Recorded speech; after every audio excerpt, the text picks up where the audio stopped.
শীতকাল তো শেষের পথে, তাই ভাবলাম এই বছরের লাস্ট দুধ পুলি পিঠা বানিয়ে নিই। তাই ভাবলাম আপনাদের সাথেও শেয়ার করি। তবে আজকের এই দুধ পুলি পিঠার মধ্যে একটা টুইস্ট আছে। টুইস্টটা বরং আপনাদেরকে পরেই জানাই। নমস্কার বন্ধুরা, প্রদীপাস কিচেনে আপনাদের সকলকে স্বাগত। আশা করি ইন্ট্রো দেখে বুঝতেই পারছেন আজকের ভিডিও রেসিপি কি। তো এবার বলি, আজকের টুইস্ট হচ্ছে আজকে আমি আপনাদেরকে দুধ পুলি ও চুষি পিঠা বা হাত পুলি একই সঙ্গে বানিয়ে দেখাবো। তো চলুন শুরু করি। প্রথমেই আমি প্যান বসিয়ে তাতে 4 কাপ আতপ চালের গুঁড়ো দিয়ে দেব। তারপর এগুলি ভালো করে ভেজে নেব যতক্ষণ না ঝুরঝুরে হয়ে আসছে। তারপর চালের গুঁড়োগুলিকে একটি বলে নামিয়ে নেব। জল গরম করে নেব। তারপর চালের গুঁড়োর মধ্যে 1 টিস্পুন নুন দিয়ে দেব। তারপর গরম জল দিয়ে ভালোভাবে মিশিয়ে সুন্দরভাবে মেখে একটা ডো বানিয়ে নেব। ডোটাকে আমি একটা পরিষ্কার বলে ট্রান্সফার করে নেব। আশা করি বুঝতেই পারছেন আমি কতটা নরম করে ডোটা মেখেছি।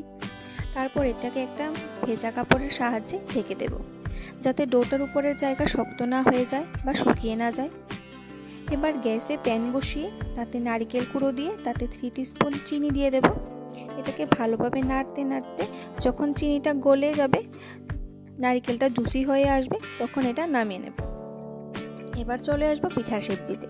তো ডোটা থেকে একটু একটু নিয়ে লেচি কেটে নেব।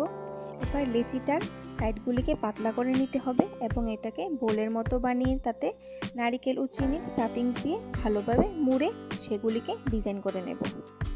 আমি এখানে একটা কাঁটা চামচের সাহায্যে ডিজাইন করে নিয়েছি।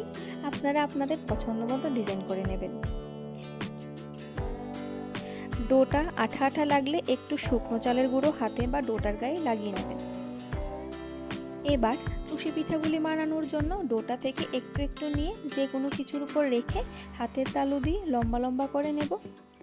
এবার তার থেকে ছোট ছোট টুকরো বের করে হাতের তালুর সাহায্যে ডোলে চুষিগুলি বানিয়ে নিতে হবে। আশা করি ভিডিও দেখে বুঝতেই পারছেন। আমার এখানে পুলি ও চুষি দুটোই তৈরি হয়ে গেছে।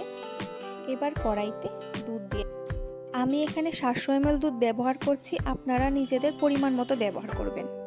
দুধটা ফুটে উঠলে তাতে 3টে তেজপাতা ও 4টে এলাচ দিয়ে দেব। দুধটাকে নাড়তে থাকব। তারপর পুলিগুলি দিয়ে দেব। পুলিগুলি উপরে ভেসে উঠলে তাতে চুষিগুলিও দিয়ে দেব। এগুলি মিশিয়ে নেব। তারপর দুধটা ফুটে উঠলে তাতে বাতাসা দিয়ে দেব।